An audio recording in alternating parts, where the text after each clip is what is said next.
We are back with spoilers and Easter eggs for Guardians of the Galaxy Volume 3, hitting theaters May 5th, 2023. The first thing I'm going to talk about is the ship in the beginning of the trailer. The Guardians got this ship in the Christmas special. It's called the Bowie. It's the third ship the Guardians have had. The first one was the Milano, which got crashed into the Dark Aster during the big battle on Xandar in the first movie. The second one was the Benatar given to him by the Nova Corps. It's the one that Rocket, Thor, and Groot took the space pod to go to Nidavellir to get Stormbreaker in Avengers Infinity War. And then the Bowie is the third one. When the Guardians come down the ramp of the Bowie, you can see they're wearing new suits. These are more comic accurate.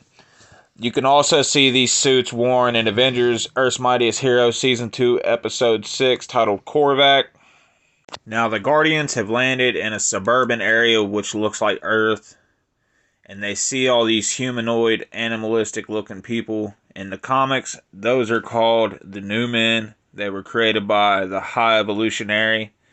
So we don't know if the High Evolutionary did an experiment on all the people on Earth, or this might be half-world. We don't know yet. I'll talk a little bit more about that later. Next, we see the little lemur girl pass Drax the ball, and he picks it up and beams her in the head harder than Billy Madison at a kindergarten recess playing dodgeball. Then, after Drax's brutality, all the new men pick rocks up, screaming and going crazy, throwing rocks at the Guardians. This is followed by Peter Quill standing with earbuds in his ears, listening to what I assume is the Zoom that Kraglin gave him that Yondu left behind for him. Followed by a flashback of Rocket's origins. In the comics, he first appeared in Marvel Preview number 7 in 1976 under the name of Rocky Raccoon. But in 1982, he would appear in The Incredible Hulk number 271, where he would say Rocky Raccoon is short for Rocket Raccoon. A fun fact is he was named after the Beatles song Rocky Raccoon. In the comics, he was engineered by robots so he could take care of insane asylum patients. That's probably where he got his crazy mannerisms from. In the movie, I'm sure he's going to be an experiment of the High Evolutionaries, though. Next, we see a door open up, and the Guardians are wearing these super sus outfits that people are thinking that are a nod to Among Us. But James Gunn has went on to say that it is not from Among Us. They're actually from 2001, A Space Odyssey. Next, we see Gamora in what looks like a jail cell with a Polaroid in her hand, followed by the Guardians carrying Quill, who looks to be unconscious. They have Kraglin and Cosmo and Nebula with them. Followed by, we get a glimpse of this fleshy-looking ship. Now, this is what I think is Half-World, because in the comics, Half-World's really a planet, but it has all these rings around it, just like this spaceship does. Now, these photos show what I'm talking about, the rings around this planet. So this is where I'm thinking Half-World is, and that the place they visit in the beginning of the trailer is actually Earth. And that's what brings them to this spaceship. Alright, we get to see the High Evolutionary again. And for those of you that don't know who the High Evolutionary is, in the comics his name was Herbert Edgar Wyndham. He was a human genetic biologist who was known for splicing human and animal DNA together, making animal humanoids called the New Men or the Knights of Wundagore, like the animals you see at the beginning of the trailer.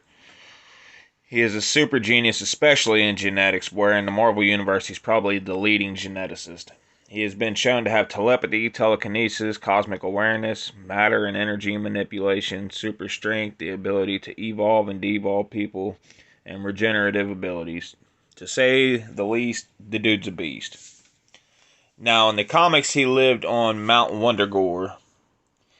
Yes, the same Mount Wundagore from Doctor Strange and the Multiverse of Madness, the home of Cthulhu's Temple and the Darkhold. It's also where Wanda Maximoff and Pietro Maximoff were born in the comics, and if you want to see a little bit about that, check out an episode of X-Men the Animated Series, Season 4, Episode 58, Family Ties. It'll talk a little bit about that. Now, he's going to be the main villain in the film. Now, it cuts back to what looks like Gamora preparing for a fight, and then the Guardians inside of the ship wearing orange jumpsuits, and Drax has a hole in his chest. We don't really know what that's from yet. Then we see the Guardians bouncing around on the ship like Neil Armstrong on the moon. Now we see Rocket lying on the ground crying, and then we see Quill tackle somebody out of the ship. I think it's the High Evolutionary, just in a different costume. Followed by, we see Rocket finally meet up with Lady Lilla. She is his main squeeze in the comics. It's his one true love. It's Lilla the Otter. She's one of the original New Men too. And we're not going to know what happens, whether she stays with him, goes with the New Men, stays on Half-World, what happens. So we'll have to wait and find out. We see that the Guardians are going to have to fight another Obelisk in this movie. Now, the Obelisk is the monster that they fought at the beginning of Guardians of the Galaxy Volume 2, that the Sovereign hired them to fight because it was feeding on their Quarnex batteries. It's the monster that can shoot the rainbow flames out of its mouth. After beating the Obelisk, Rocket steals the Quarnex batteries, and that's what leads to the Sovereign creating Adam Warlock. At the end of the movie, you see the cocoon, and she says, "I'll call him Adam." Finally, we get the big reveal of Adam Warlock, and the movie is going to be played by Will Poulter.